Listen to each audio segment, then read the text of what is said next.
Hello everybody and welcome back to another video. If you are new to this channel, and my name is Luke Plipsu and I'm a 16-year-old student pilot. On this channel I document my journey from a student to professional pilot and share my experiences as an aviator with you. Today we are going to be discussing Foreflight, electronic flight bags, what all this stuff means, and if you should invest in it. So if you're interested in that, make sure to stay tuned.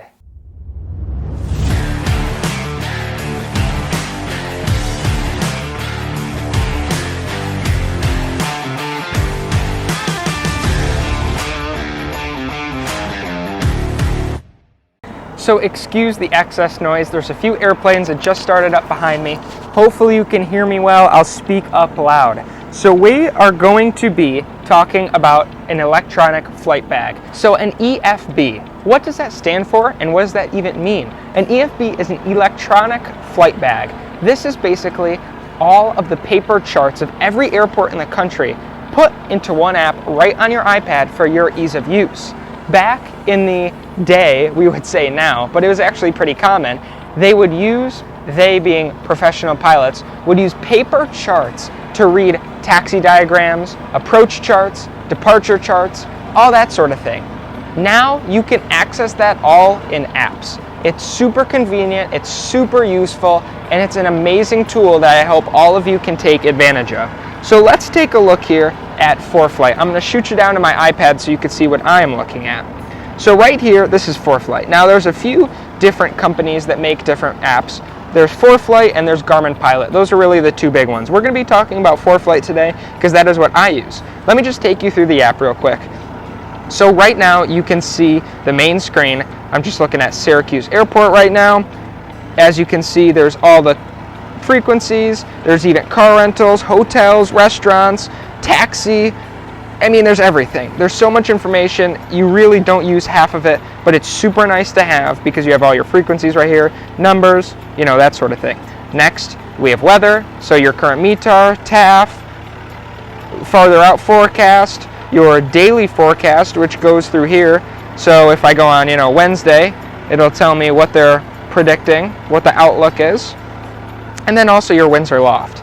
And it'll even tell you that there's possible unstable air there because there's a rapid temperature drop. I can't stress how important this is and how useful this is when you're learning to fly. Next, runways. Again, super easy. You don't even have to look at your sectional chart to see what runways there are at an airport. Procedure, they'll have departure procedures, so you could click here and the chart will pop right up. I'm not connected to Wi-Fi, so it won't. Arrival procedures, approach procedures, all of that stuff, all the charts will come on there. Now you have any NOTAMs, so you can find any NOTAMs you may need, airport obstacle or TFRs in the area.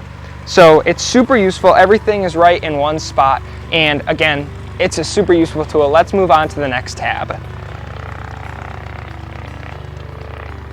So when we go onto our next tab, and luckily that airplane is taxiing away so you can hear me a little better right now. When you go onto your next tab, which is maps, you see your sectional chart. Now obviously this magenta line and these blue lines aren't there on a normal chart unless you draw them in. So here I could go up to flight plan and I could put in whatever airports. As you can see, it tells me all my performance, time in air, fuel burn, everything you may need, it tells you on there. So this is a flight I'm actually doing tomorrow that I may make a video on, I may not, just because it's a new airplane, flying with somebody who you've never met on the channel before. But we're flying from Syracuse over to Niagara Falls, down to Dansville, and back to Syracuse. Again, it tells me all the information I may need to know right here about my flight plan, and you could actually go ahead and you could file this flight plan right on Foreflight. Although I am still filing with flight services because it's just a good practice, and that's something that my instructor wants me to do. So again, another nice thing about this is that you don't need sections and it always updates automatically. So you have the entire country all at your disposal. Anywhere in the world, Oklahoma City, you could go down there. Again, I'm just not on Wi-Fi, that's why you can't see it. All right, so let's move on to the next little tab here, which is plates. As you can see, these are all of your taxi charts, approach charts, anything you may need. I have RNAVs, ILS approaches into our home airport because I'm working on some of that stuff. And then I also have taxi diagrams for some of the airports that I'm frequently at or that I may be in the future. Next, let's move on to documents. This is where I just keep my checklist. You could put a plethora of stuff here. I just like to keep my checklists, and I like to keep them on here so I don't even have to have a paper checklist. I have a paper checklist as a backup, but this is my primary, and this is what I always use because it's just easier having everything on my iPad. So you can see there's the 152 checklist, 172 checklist, and then here is the checklist for another airplane who I'm flying shortly. Imagery, I don't really use too much. That's about all I have to say for that, but you may if you are pursuing a higher certificate than I am at the moment. Flights, this is your logbook. If you want to use Foreflight as your logbook, you can do that here. And scratch pads, another super useful tool. And I want to point out that the Apple Pencil is a really good investment because you could see the first few scratch pads here where I just was using my finger, and it kind of could get messy and unlegible when a controller's talking fast. So you may want to make that investment in an Apple Pencil, and you could see as it gets neater down here. So now I'll tell you a little bit about the small tips and tricks that I have picked up in Foreflight that you may love and that you may be able to use if you're just getting this as a beginner.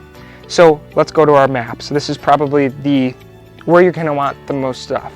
Go up to your settings here on the top of the screen.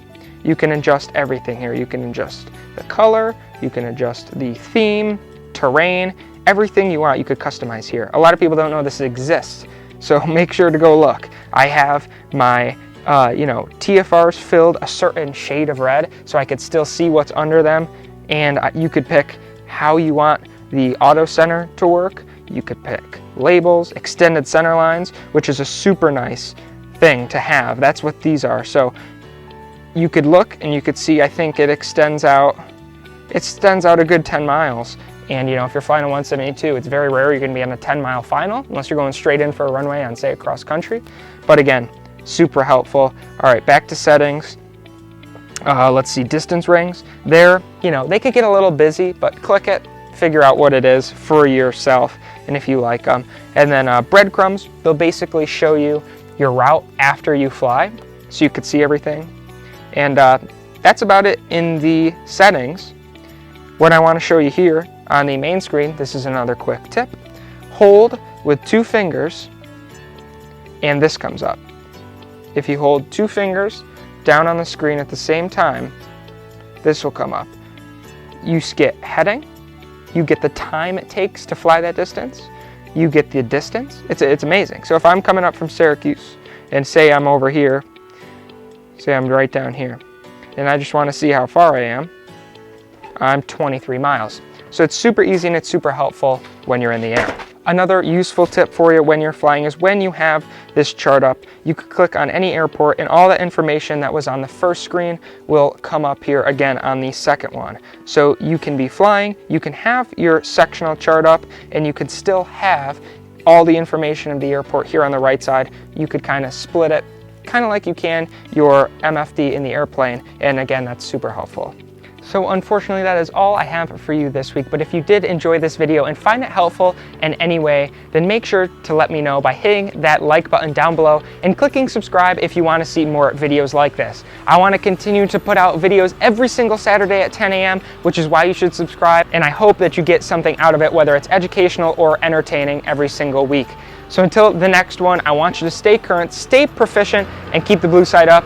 Keep flying safe, everybody, and we will see you in the next video. Take care.